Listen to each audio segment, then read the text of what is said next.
ایک صاحب ایک بچے نے داڑھی رکھ لی تو مجھے آ کے کہنے لگے حضرت جی لوگ بڑے بڑے لقب دینے لگے ہیں. میں نے کہا کیا؟ کوئی کہتا ہے حضرت صاحب, کوئی کہتا ہے قاری صاحب, کوئی کہتا ہے حافظ صاحب, کوئی کہتا ہے علامہ صاحب. تو میں نے کہا تیری موج نہیں بن گئی؟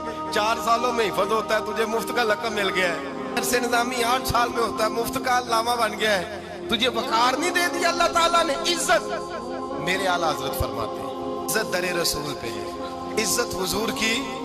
اور اعلیٰ حضرت نے ایک بات لکھی ہے بڑی قیمتی, اور میں نا جب کبھی پریشان ہوتا ہوں نا تو میں یہ والی بات کھول کے پڑھتا ہوں اعلیٰ حضرت. یہ بات ڈھارس بناتی ہے, ڈھارس توانائی دیتی ہے, پورا مضمون باندھا ہے. اعلیٰ حضرت کہتے ہیں بے روپیہ تھا مداری, روپ بدل بدل کے دکھایا کرتا تھا, بادشاہوں سے انعام لیتا تھا. ایک دن اورنگزیب عالمگیر کے پاس آ گیا, کہنے لگا میں روپ بدلوں گا, اگر آپ پہچان نہ سکے تو میں انعام لوں گا.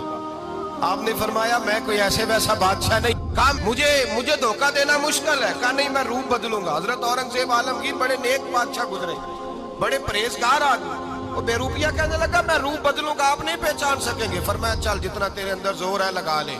حضرت نے اعلان کیا کہ میں نے فوجی بھرتی کر دیں, 2 ماہ کے بعد ٹیسٹ ہوگا. وہ 2 مہینے دوڑتا رہا, رنگ روپ بناتا رہا, آیا ٹیسٹ دینے. 2-3 سپاہیوں کا امتحان لیا, اس کی باری آئی تو 10 روپے دیے. کہنے لگے تیرے آنے جانے کا کرایہ میں نے تجھے پہچان لیا ہے. کچھ دنوں کے بعد جانے لگے سفر پر تو بھکاری آ گئے خیرات مانگنے. اس نے بھی سارے منہ پر سیاہی مال لی, کپڑے پھاڑ لیے, سر کے بال منڈا لیے, بھویں تک کٹا لی, بدرنگ ہو کے آیا. کاسا آگے کیا تو حضرت نے 10 روپے ڈالے. کہنے لگے تیرے آنے جانے کا کرایہ میں نے پہچان لیا ہے. کچھ دن گزرے تو ٹیچر کی ضرورت تھی, اس نے مونچھیں بڑی کر لی, داڑھی نکلی لگا لی, سر پہ جنا کیپ پہن لی, ایک شیروانی لے لی اور ہاتھ میں چھڑی پکڑ کے آیا. کہنے لگا میں استاد ہوں, 2-4 بندوں کا امتحان لیا, اس کی باری آئی تو 5 روپے دیے, 10 روپے دیے, کہا تیرا کرایہ میں نے پہچان لیا. 2 سال گزر گئے, وہ جب بھی آتا حضرت پہچان لیتے.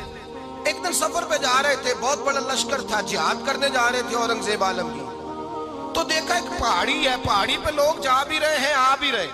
اورنگزیب عالمگیر پوچھنے لگے یہاں کیا ہے؟ کہنے لگے ایک بابا جی بیٹھے ہیں دعا کرتے ہیں, اللہ کے نیک بندے ہیں. اورنگزیب کہنے لگے یار پرانے لوگ سارے ہی اللہ والوں کو مانتے, یہ بھی مصیبت آئی ہے جتنی نہیں آئی ہے, سارے لوگ ہی مانتے. کہنے لگے ذرا میں دعا نہ کرا لوں, اچھے کام جا رہا ہوں.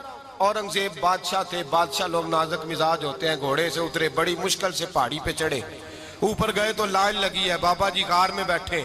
کہنے لگے میں نے ملنا, میں اورنگزیب ہوں. انہوں نے کہا ہمارا بابا اس طرح کا پیر نہیں کہ امیر آئے تو رنگ اور ہو, غریب آئے تو اور ہو, یہاں اگر ملنا ہے تو لائن میں لگ جاؤ, سب ایک جیسے. اب لائن میں کھڑے ہو گئے, 50 آدمی آگے تھے, کہتے ہیں 51واں نمبر تھا. تھک گیا دھوپ میں کھڑا کھڑا. جب میں پہنچا غار کے دہانے تو میں نے بابا جی کے چہرے پہ نظر ڈالی تو بڑا نورانی چہرہ, بڑی خوبصورت لب و لہجہ. میں نے کہا میرے جیسا آدمی بھی پگڑی باندھ لے تو اچھا لگنے لگ جاتا ہے, بڑا خوبصورت انداز. کہتے ہیں میں ان کے پاس اتحیات کی حالت میں بیٹھ گیا. میں نے کہا حضور میں جا رہا ہوں جہاد کرنے, دعا کرنا. بزرگوں نے ہاتھ اٹھائے, اللہ اس کی مدد فرما, دین کو غلبہ عطا فرما, اسے دین کا سچا پکا سپاہی بنا. پھر تھپکی دی, 2-4 نصیحتیں بھی کر ڈالی. دیکھنا ظلم نہ کرنا, زیادتی نہ کرنا, جب تو جیت فخر نہ کرنا, غرور نہ کرنا, نصیحتیں بھی کر دی. کہتے ہیں اب جب میں اٹھا تو 2-4 دینار بطور نذرانہ مسلح کے نیچے رکھے, اور الٹے قدم جب میں غار سے اترا انہوں نے رومال جھاڑا اور اٹھ کے کھڑے ہو گئے. کہنے لگے آج نہیں تو نے پہچانا, آج نہیں تو نے پہچانا, میرا انعام بنتا ہے, آج نہیں پہچانا, لا پیسے. اورنگزیب کہنے لگا یار تو نے حد کر دی, کہاں چڑھا کہاں کھڑا رہا, دھوپ میں تھک گیا, کمال کر دی بھائی تو نے. بتا تو کیا لے گا, اب تو دیکھ جلدی بتا, کتنے لوگ پیچھے دھوپ میں کھڑے ہیں, لشکر سارا کھڑا ہے, کیا لے گا؟ اس نے کہا سب سے قیمتی ہیرے وہ ہیں جو تیرے سر کے تاج میں لگے ہوئے ہیں, مجھے تیرا تاج چاہیے. اور بھائیو سننا اور یاد رکھنا, میرے اعلیٰ حضرت کہتے ہیں بادشاہ نے سر کے اوپر سے تاج اتارا, بہروپیے کے قدموں میں رکھا اور کہنے لگے یہ لے, اور یہ تو تیرا مانگنے پر میں نے دیا ہے نا, میں واپس آتا ہوں تو آنا میں اپنی مرضی سے بھی تجھے دوں گا. تو نے اورنگزیب جیسے بندے کو دھوکہ دیا, آنا میں اس وقت بھی دوں گا. وہ دے کر بس بات ختم ہو گئی, حد ہو گئی. دے کر کہتے ہیں جب میں پلٹا نا واپس, بہروپیے نے آواز دی بادشاہ ٹھہر جا, تو میں نے پلٹ کے دیکھا تو کہنے لگے یہ اپنا تاج لے جا، اٹھا اور لے جا۔ میں نے کہا 2 سال بیت گئے تجھے محنت کرتے، آج قابو آیا تو لے جاؤں۔ کہنے لگا لے جا، مسئلہ سمجھ میں آ گیا۔ میں نے کہا مجھے بھی تو سمجھانا۔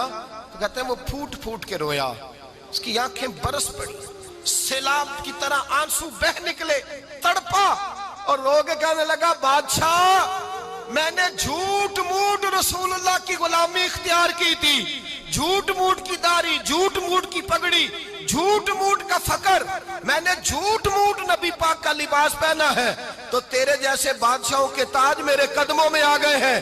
اگر میں سچ مچ رسول اللہ کا غلام بنوں گا تو اللہ کیا کچھ عطا فرمائے گا، اللہ کتنی نعمتوں سے نوازے گا۔ میرے اعلیٰ کیا فرماتے ہیں؟ اعلیٰ حضرت فرماتے ہیں فرشتے بھی کرتے ہیں تعظیم میری۔ کون جی؟ اللہ ایسا عقیدہ بھی کم ملے گا جو بریلی کے امام کا عقیدہ ہے، ایسا بھی کم ہے۔ کہتے ہیں فرشتے بھی کرتے ہیں تعظیم میری، کیوں؟ فرمانے لگے فدا ہو کے ان پر یہ عزت ملی ہے۔